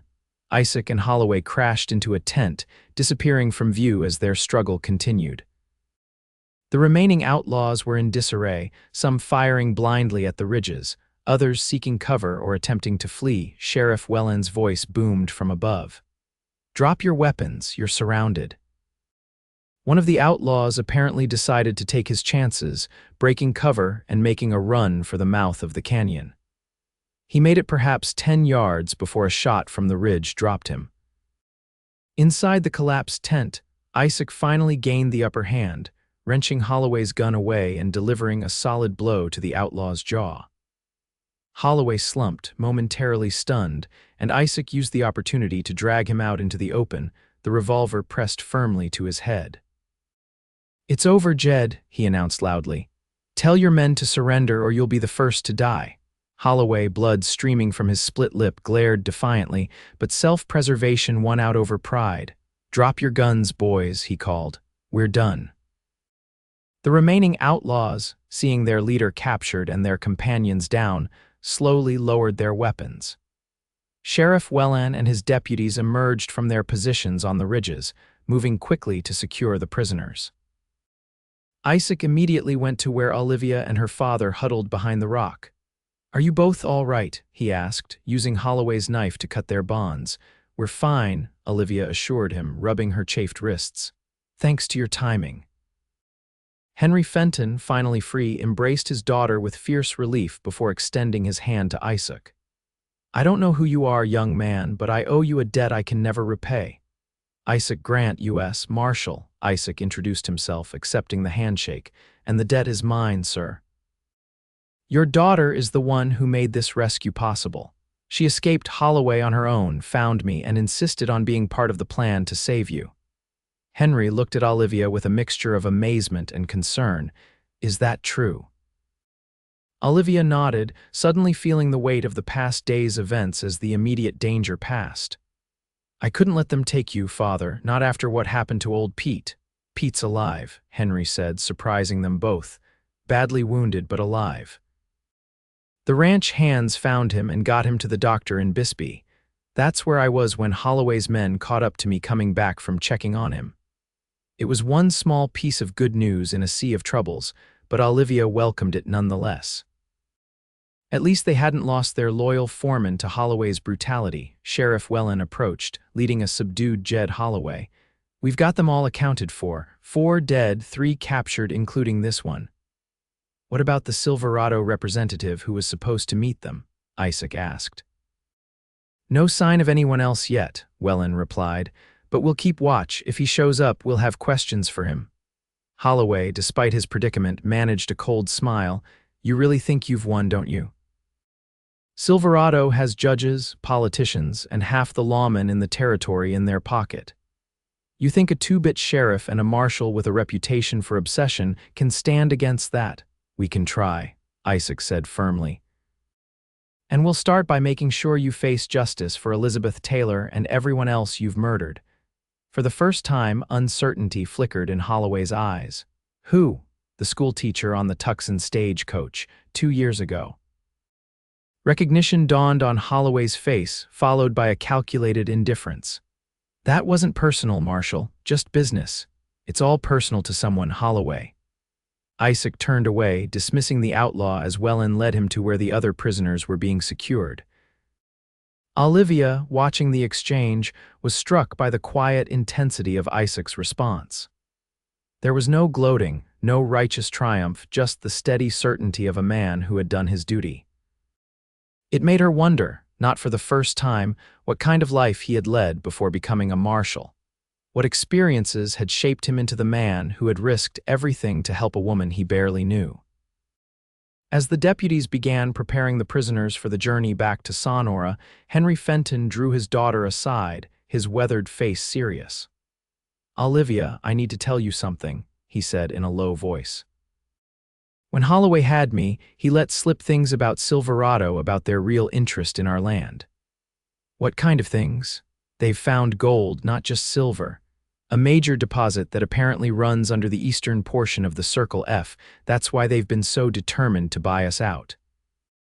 If this gets out, there'll be a rush like California in '49. Olivia absorbed this news with growing concern. "Then we're not safe even with Holloway captured. Silverado will just send someone else." "Probably," Henry agreed grimly, "but now we know what we're facing and we have friends." He nodded toward Isaac, who was conferring with Sheriff Wellen about the journey back to town. Olivia followed his gaze, watching as Isaac organized the men with natural authority despite his exhaustion. There was something compelling about him that went beyond his physical presence, a fundamental decency combined with unwavering resolve. In another life, under different circumstances, she might have allowed herself to acknowledge the attraction she felt toward him. But that was a luxury for another time, if ever. For now, they had prisoners to transport, statements to make, and a powerful enemy to confront. The battle with Holloway might be won, but the war with Silverado was just beginning. As if sensing her thoughts, Isaac looked up, meeting her eyes across the fire-lit clearing. Something passed between them in that moment, acknowledgement of what they had survived together, what they had begun to feel for each other, and the uncertain future that awaited them both. With a small nod, Olivia turned back to her father. "We should help them prepare to move out. It's a long ride back to Sonora." The journey back to town was slow and tense. The prisoners mounted on their own horses with their hands bound, surrounded by armed deputies vigilant for any attempt at escape or rescue. Dawn was breaking as the weary procession reached Sonora, the early light revealing curious townspeople emerging from their homes and businesses to witness the return. Sheriff Wellen led the way to the jail, where the prisoners were secured in cells while a deputy rode to inform the territorial authorities of Holloway's capture. Henry Fenton, despite his ordeal, insisted on giving his statement immediately, detailing Holloway's admission of working for Silverado and the mining company's illegal attempts to seize his land. "We'll need more than your word against theirs," Wellen cautioned after transcribing Henry's account. "Silverado has powerful friends." "I understand," Henry replied, "but truth has a way of coming out, especially when men like Marshal Grant are determined to find it." Isaac, who had been quietly observing from the corner of the office, stepped forward. "I intend to pursue this matter to its conclusion, Mr. Fenton. Holloway is just one part of a larger problem in the territory. If Silverado is employing outlaws to intimidate honest citizens, that falls within federal jurisdiction." "And puts a target on your back," Olivia pointed out, unable to hide her concern. Isaac met her gaze steadily. It wouldn't be the first time. Their exchange was interrupted by the arrival of Martha, who bustled into the office with characteristic energy despite the early hour. "Thomas told me you were back," she announced, her sharp eyes taking in their exhausted, disheveled state. "All of you look dead on your feet. Henry Fenton, I haven't seen you since that livestock auction in Tucson 2 years ago, but I recognize a man who needs feeding when I see one." And you, she added, turning to Olivia, need rest and a proper bath. You're coming with me right now. Her tone brooked no argument, and Olivia found herself too weary to resist. With a last glance at Isaac, who gave her an encouraging nod, she allowed Martha to lead her away to the comforts of hot water and clean clothing. Later, refreshed but still bone-tired, Olivia sat in the Welland's small parlor while Martha prepared a meal in the kitchen. Her father was still at the sheriff's office, working with Isaac and Welland to document everything they knew about Holloway's connection to Silverado. The weight of recent events pressed heavily upon her, making even the simple act of sitting upright an effort. A knock at the door roused her from her half-doze. Martha emerged from the kitchen, wiping her hands on her apron as she went to answer it. A moment later, Isaac entered the parlor, looking as weary as Olivia felt but somehow still alert, his eyes scanning the room before settling on her. "I hope I'm not intruding," he said, removing his hat. "Not at all," Olivia assured him, straightening slightly. "Please sit down." He took the chair opposite her, placing his hat on his knee. "Your father is quite the storyteller. He's given us enough details about Holloway and Silverado's operations to launch a full investigation. Will it be enough? That depends on how high the corruption goes, but with a federal case and public scrutiny, it will be harder for Silverado to continue their tactics without consequences." They fell silent, the unspoken reality hanging between them. Isaac would soon leave to continue his duties elsewhere, while Olivia and her father would return to the Circle F to rebuild what Holloway's raid had damaged. "What will you do now?" Olivia finally asked, unable to bear the uncertainty. Isaac considered before answering.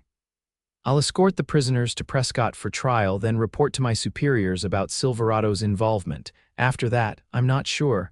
You could stay in Arizona," Olivia suggested, trying to keep her tone casual. "The territory needs men like you." "It needs women like you more," Isaac replied with unexpected warmth. "Women with the courage to jump ravines and face down outlaws." Olivia felt her cheeks warm at the compliment. "I only did what was necessary," which is precisely what makes it remarkable. Isaac leaned forward slightly, his gray eyes intent. "Olivia, I've been thinking a great deal about what happens after Holloway, about what I want my life to be." Her pulse quickened at his words and the earnestness behind them. "And what have you concluded?" "That perhaps it's time to stop chasing and start building." He paused, seeming to gather his thoughts. "When I said you had more grit than any man I've known, it wasn't just admiration speaking. It was recognition of a quality I've been searching for without realizing it. A steadfastness that matches my own." It was perhaps the most oblique declaration of interest Olivia had ever received, yet it touched her more deeply than any flowery compliment could have. Here was a man who saw her not as a delicate flower to be protected, but as an equal in courage and determination. "I believe," she said carefully, "that steadfastness is most effective when it has something worthy to stand firm for." Isaac smiled, understanding her meaning perfectly. "Indeed it is." "Marshal Grant," Martha's voice interrupted from the doorway, "will you be staying for supper? It's nothing fancy, but there's plenty." Isaac looked to Olivia, a question in his eyes that had nothing to do with the immediate invitation and everything to do with future possibilities. "Please stay," Olivia said simply. It was enough. For now, it was enough. The weeks that followed were a whirlwind of activity and change. Jed Holloway and his surviving men were transported to Prescott for trial, accompanied by Isaac and a contingent of federal marshals summoned specifically for the task. The trial itself was swift, the evidence overwhelming. Holloway was sentenced to hang, his remaining gang members to lengthy prison terms. Olivia and Henry Fenton returned to the Circle F to find the ranch largely intact despite Holloway's raid. Old Pete was recovering slowly but steadily, his gruff exterior unable to conceal his joy at seeing Olivia safe after her ordeal.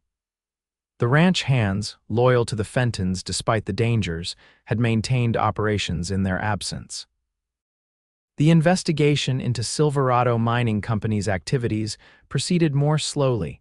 hampered by the company's political connections and the reluctance of territorial officials to pursue what promised to be an explosive case. But Isaac, true to his word, was relentless. He gathered testimonies from other ranchers who had been pressured or threatened, documented the pattern of intimidation, and presented it all to the federal authorities in a case that could not easily be dismissed. Through it all, Olivia found herself thinking of Isaac far more often than was proper for a woman who had known a man for such a short time under such extraordinary circumstances. They had exchanged letters, formal at first, then increasingly personal as the weeks passed. He wrote of his progress with the investigation, of his growing disillusionment with the territorial government's corruption, and occasionally, almost hesitantly, of his memories of their time together in Sonora. Olivia responded with news of the ranch, descriptions of the beauty of the Arizona landscape after the summer rains, and carefully phrased inquiries about his plans once the Silverado case was concluded. It was a courtship conducted through ink and paper, unconventional but somehow fitting for two people who had met while escaping outlaws. Autumn was approaching, the desert heat gradually yielding to cooler nights when a rider appeared at the Circle F one afternoon. Olivia, who had been checking the new foals in the corral, recognized the black stallion immediately, her heart leaping in a most undignified manner. Isaac dismounted with the easy grace she remembered, removing his hat as she approached. He looked different somehow, still lean and weathered from life in the saddle, but less burdened, as though a weight had been lifted from his shoulders. "Marshal Grant," she greeted him formally, though her smile belied the distance the words implied. "This is an unexpected pleasure." "Not Marshal anymore," Isaac corrected, returning her smile. "Just Isaac Grant now." Olivia's eyebrows rose in surprise. "You resigned your position." "I did." He glanced around the ranch, taking in the well-maintained buildings and the sprawling landscape beyond. "Is your father available?" "I have news that concerns you both." "He's in the house," Olivia replied, curiosity mingling with a nervous anticipation she couldn't quite explain. "Come in, I'm sure he'll be glad to see you." Henry Fenton was indeed pleased by Isaac's arrival, welcoming him warmly and insisting he stay for the evening meal. After the initial greetings, Isaac shared his news. The federal investigation into Silverado had uncovered enough evidence of corruption and illegal activities to force the company to cease operations in the territory. "Several officials have resigned rather than face prosecution," Isaac explained as they sat in the Fentons' modest but comfortable parlor. "The governor is trying to distance himself from the scandal, claiming he had no knowledge of Silverado's methods. And the gold deposit under our land?" Henry asked, confirmed by the government surveyors. "It's substantial, Mr. Fenton. Once word gets out, you'll have to decide how to proceed. Mining companies will be lining up to make offers." Henry nodded thoughtfully. "We'll cross that bridge when we come to it." He studied Isaac with shrewd eyes. "But you didn't ride all this way just to tell us about Silverado. You could have sent that news by post." Isaac smiled slightly. "No, sir, I couldn't, because what I have to say next is not something I'd trust to paper." He straightened in his chair, his expression turning serious. "Mr. Fenton, I've spent most of my adult life moving from one place to another, one crisis to the next. It's been a purposeful life but not a rooted one. Recent events have led me to reconsider my priorities."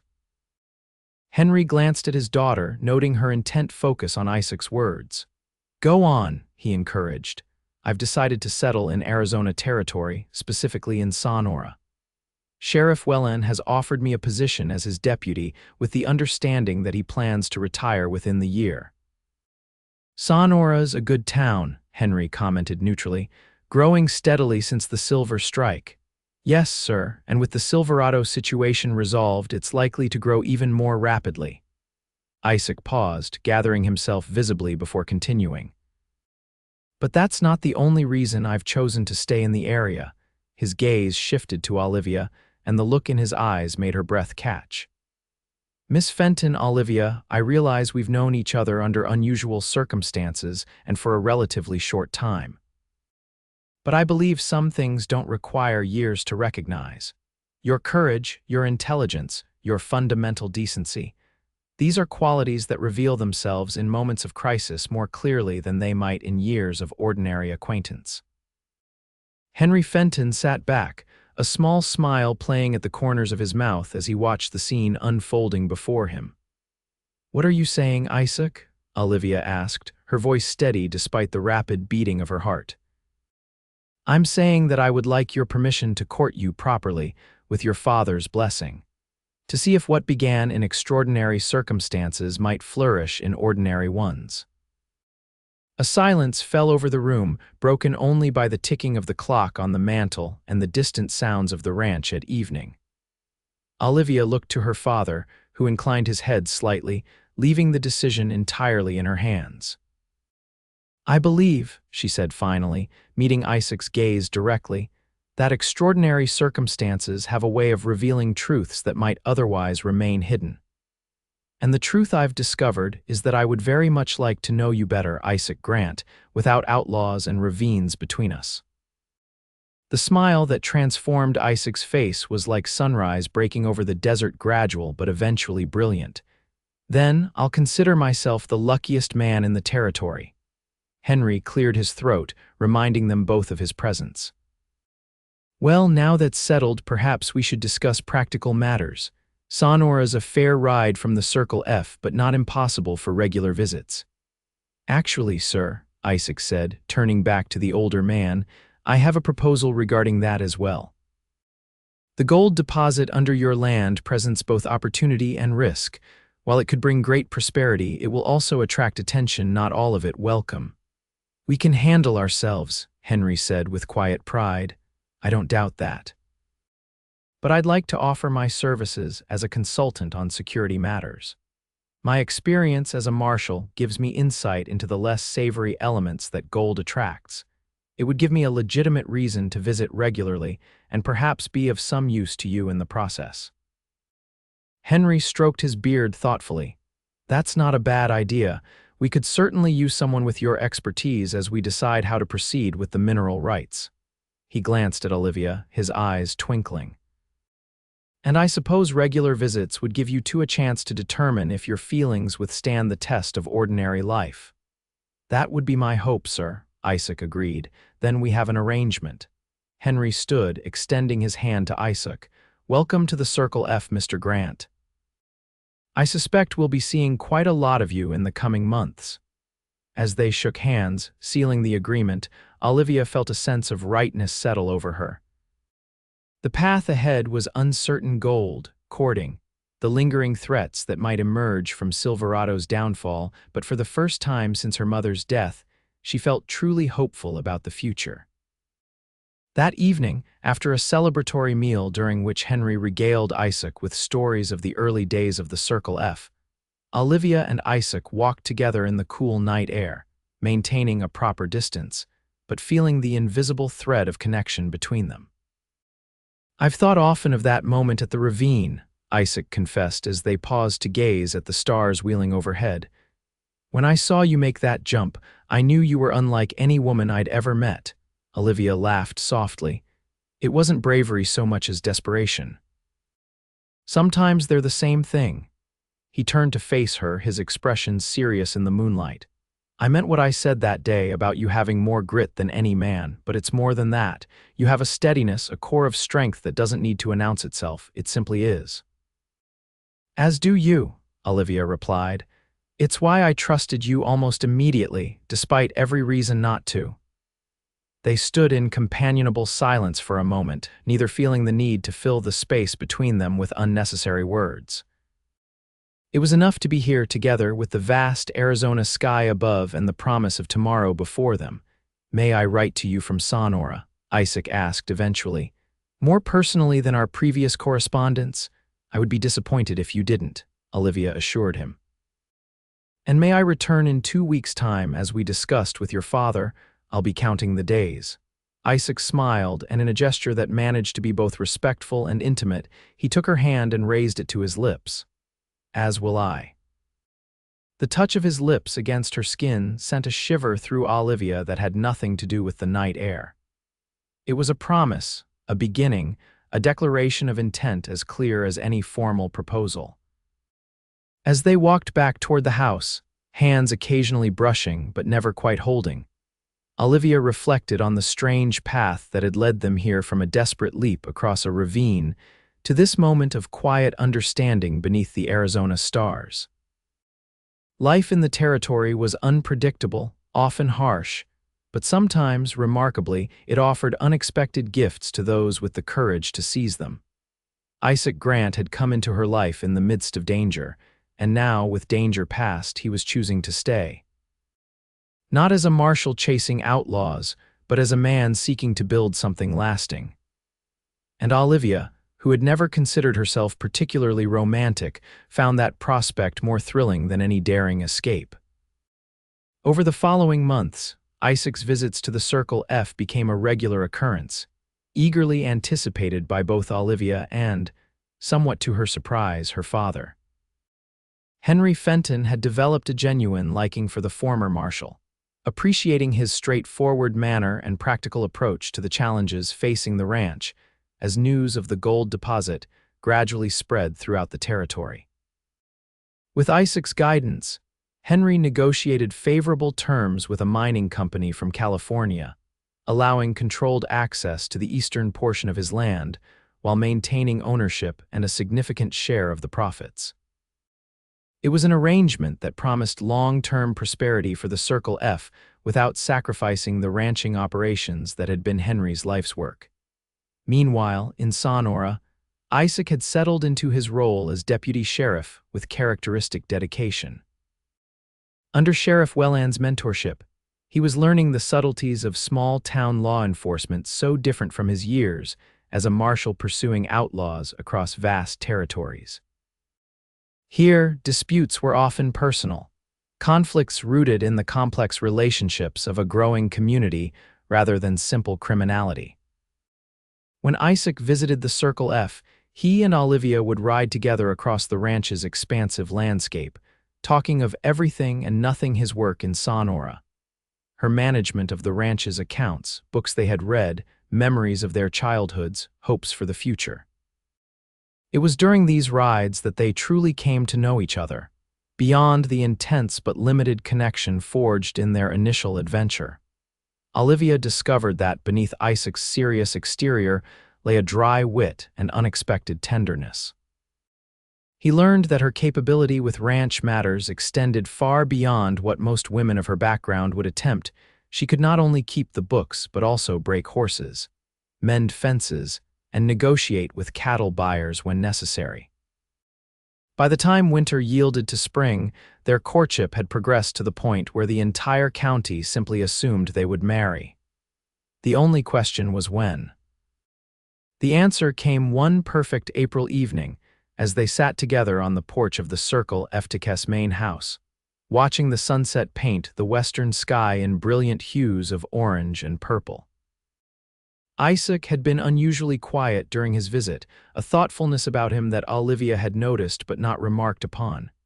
"Sheriff Welland is retiring next month," he said finally, breaking a comfortable silence. "He's recommended me as his replacement." "That's wonderful news," Olivia replied sincerely. "Though not unexpected, everyone in Sonora speaks highly of your work there. It means I'll have a permanent position, a secure future." Isaac turned to face her directly. A home.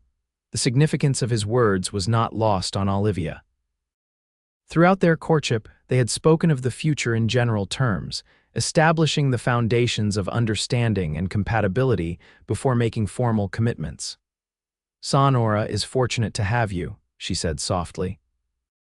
"I was thinking," Isaac continued, a slight nervousness creeping into his usually steady voice, "that Sonora isn't so very far from the Circle F. A person could make the ride in a day if they started early." "True," Olivia agreed, her heart beginning to beat faster as she sensed where this conversation was leading. A sheriff needs roots in the community he serves, a home, a family. Isaac reached into his pocket, withdrawing a small object that glinted in the fading light. "Olivia Fenton, I came to Arizona Territory seeking justice and found something I never expected, someone whose courage and heart match my own." Would you do me the honor of becoming my wife?" The ring he held was simple but beautiful, a gold band set with a single, perfect diamond that caught the last rays of sunset and transformed them into rainbow fire. "Yes," Olivia replied without hesitation, her voice clear and certain. "I would be honored to be your wife, Isaac Grant." As he slipped the ring onto her finger, their eyes met in perfect understanding. This was not a decision made in haste or passion, but one built on mutual respect, shared experiences, and a deep appreciation of each other's essential nature. Their kiss, when it came, was both tender and promising, a seal on the commitment they had just made, and a glimpse of the life they would build together. Henry Fenton, who had tactfully remained inside during this pivotal conversation, emerged from the house at Isaac's call, his weathered face wreathed in smiles when they shared their news. "Can't say I'm surprised," he admitted, embracing his daughter and shaking Isaac's hand enthusiastically. "But I am pleased, very pleased indeed." He disappeared briefly into the house, returning with a bottle of fine whiskey he had been saving for a special occasion. "This calls for a toast." As they sat together in the gathering dusk, sipping whiskey and discussing plans for the wedding, Olivia felt a contentment she had not experienced since before her mother's death. The world was still full of challenges, the territory was still wild in many ways. The gold discovery would bring both opportunity and complication. And building a life between Sonora and the Circle F would require adjustments from both her and Isaac. But these were good problems, the kind that came with growth and possibility rather than fear and loss. And facing them alongside Isaac, with his steady strength and unwavering integrity, seemed not just manageable but right. The wedding took place in June, a time when the desert briefly bloomed with wildflowers following the spring rains. It was held at the refurbished mission church in Sonora, with Sheriff Welland standing proudly as Isaac's best man and Martha organizing every detail with military precision despite Olivia's assurances that a simple ceremony would suffice. "Nonsense," Martha had declared. "The sheriff and the daughter of Henry Fenton deserve a proper celebration. This town needs something joyful to talk about besides gold strikes and land disputes." Indeed, the entire community seemed to embrace the occasion with enthusiasm. Miners, ranchers, shopkeepers, and their families filled the church to capacity, many traveling considerable distances to attend. Even old Pete, still walking with a cane after his encounter with Holloway's gang, made the journey from the Circle F, gruffly insisting that someone had to make sure Grant treats our girl right. Olivia wore her mother's wedding dress, carefully preserved for nearly 20 years and altered slightly to fit her taller frame. As she walked down the aisle on her father's arm, she caught Isaac's eye and saw in his expression everything she had come to love about him: his strength, his integrity, his unwavering certainty about the path he had chosen. The ceremony itself was traditional and brief, the couple exchanging vows with clear voices that carried to the back of the church. When the minister pronounced them husband and wife, the cheer that erupted from the assembled guests was so enthusiastic that several birds nesting in the church's bell tower took startled flight, causing laughter to mingle with the applause. The celebration continued well into the evening, with tables set up in Sonora's main square and enough food and drink to satisfy even the most demanding appetites. There was dancing to fiddle music, speeches both eloquent and comically awkward, and the kind of genuine community goodwill that made both Olivia and Isaac certain they had made the right decision to build their life in this corner of the territory. As twilight descended, the newlyweds slipped away from the festivities to the small house. Isaac had purchased on the edge of town a modest structure with good bones and excellent views of the surrounding landscape. It would be their primary residence, though they had agreed to divide their time between Sonora and the Circle F, especially as Henry Fenton grew older. "Welcome home, Mrs. Grant," Isaac said softly as he carried Olivia across the threshold in accordance with tradition. "It's perfect," she replied, taking in the simple but comfortable furnishings and the bouquets of wildflowers Martha had arranged in anticipation of their arrival. There was a moment of unexpected shyness between them as the door closed, leaving them truly alone together for the first time. For all their shared adventures and deepening feelings over the months of courtship, this transition to husband and wife represented a new territory neither had navigated before. Isaac, sensing Olivia's momentary hesitation, took her hands in his. "We have all the time in the world," he assured her. "There's no rush." His consideration touched her deeply, reinforcing what she already knew about the man she had married, that his strength was always tempered by gentleness, his certainty by respect for others. "I'm not afraid," Olivia said truthfully. "Just aware of how much has changed since that day at the Ravine, how much we've both changed." "For the better, I hope," Isaac replied with a small smile, "definitely for the better." She reached up to touch his face, tracing the line of his jaw with gentle fingers. "I jumped that ravine because I had no choice. I'm choosing you because I can't imagine any other path I'd rather take." The kiss that followed was different from those they had shared during their courtship, deeper, unhurried, full of promise and the beginning of passion. When they finally drew apart, the look they exchanged held perfect understanding. Whatever challenges lay ahead, they would face them together with the same courage and determination that had brought them to this moment. And in the years that followed, there were indeed challenges. Sonora grew rapidly as the gold discovered on the Circle F led to further exploration in the surrounding areas. As sheriff, Isaac faced the difficult task of maintaining order in a town swelling with prospectors, entrepreneurs, and the inevitable elements that preyed on both. Olivia divided her time between assisting her father with the increasingly complex management of the ranch and supporting her husband's work in Sonora, often serving as an unofficial mediator in disputes involving the town's growing female population. When Henry Fenton suffered a stroke 2 years after their marriage, Olivia and Isaac temporarily relocated to the Circle F to oversee his recovery and the ranch operations.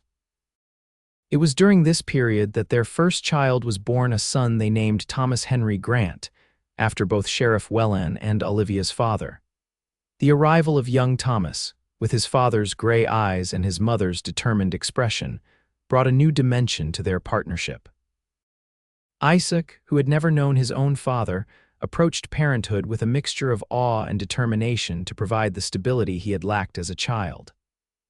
Olivia, drawing on memories of her mother's gentle guidance, found herself rediscovering the world through her son's curious explorations. By the time Thomas was walking, Henry Fenton had recovered enough to resume limited oversight of the ranch, though he readily acknowledged that without Olivia and Isaac's assistance, he would have been forced to sell. Instead, the Circle F thrived, expanding its operations to include not just cattle, but also controlled mining interests and investments in Sonora's growing businesses. 3 years after Thomas's birth, the family welcomed a daughter, Elizabeth Martha Grant, named for the young schoolteacher whose tragic death had once driven Isaac's pursuit of Holloway. And for Martha Wellen, who had become like a grandmother to Thomas and continued to involve herself enthusiastically in the Grants' affairs despite her advancing years. Life settled into a rhythm that, while not always easy, was deeply satisfying. Isaac's reputation as a fair but firm sheriff brought stability to Sonora as it transitioned from a mining boomtown to an established community. Olivia's management skills and social connections helped bridge the gaps between the town's diverse elements: ranchers, miners, merchants, and the growing number of families seeking permanent homes in the area. On the 10th anniversary of their wedding, Isaac surprised Olivia with a special gift: the deed to a plot of land halfway between Sonora and the Circle F, where he proposed they build a home that would truly be their own, not tied to either his position as sheriff or her family's ranch. "A place for us," he explained as they stood on the elevated site with its panoramic views of the mountains to the north and the desert stretching endlessly to the south. "Where we can watch the children grow, perhaps welcome more if we're so blessed, and eventually grow old together." "It's perfect," Olivia said, echoing her words from their wedding night as she surveyed the landscape that had become so deeply entwined with their story. "Though I hope the growing old part is still a long way off."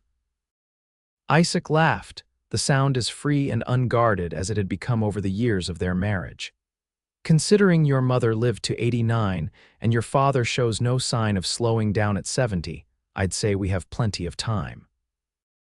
As they stood together on that windswept hill, Thomas and Elizabeth racing around them in a game of their own invention, Olivia reflected on the extraordinary journey that had brought them to this point. From a desperate leap across a ravine to escape outlaws, to this moment of quiet joy and planning for the future, it was a path neither could have foreseen, yet one that seemed, in retrospect, almost inevitable. "Do you ever think about that day?" she asked, not needing to specify which day she meant. "Often," Isaac admitted, his arm warm around her shoulders, "especially when you're being particularly stubborn about something." Olivia elbowed him playfully in the ribs. "I prefer to call it determined." "As you wish, my love." His expression grew more serious. "But yes, I do think about it, how close we both came to very different fates, how fortunate I am that you had the courage to make that jump, and that you happened to be there to witness it." "Not just witness," Isaac corrected. "To recognize what it meant that I'd found someone with more grit than any man I'd ever known, someone I could build a life with." "And have we," Olivia asked softly, "built the life you wanted?" Isaac looked around at their children playing, at the land they would make their own, and finally at the woman beside him still as capable and determined as the day she'd escaped Holloway, but now with the added dimensions of wife, mother, community leader, and his closest confidante. "We've built something better than anything I could have imagined," he said simply, "and we're not finished yet." As the sun began its descent toward the western horizon, painting the landscape in the same golden hues that had illuminated their first meeting, Olivia and Isaac Grant stood together on the land that would become their new home, surrounded by the future they had created through courage, determination, and the love that had grown from the most unlikely of beginnings. It was not the end of their story, but rather a milestone in a journey that would continue for decades to come, a journey marked by challenges overcome, joys shared, and the steady companionship of two people who had recognized in each other the rare quality that made life in the untamed Arizona territory not just survivable, but truly worth living.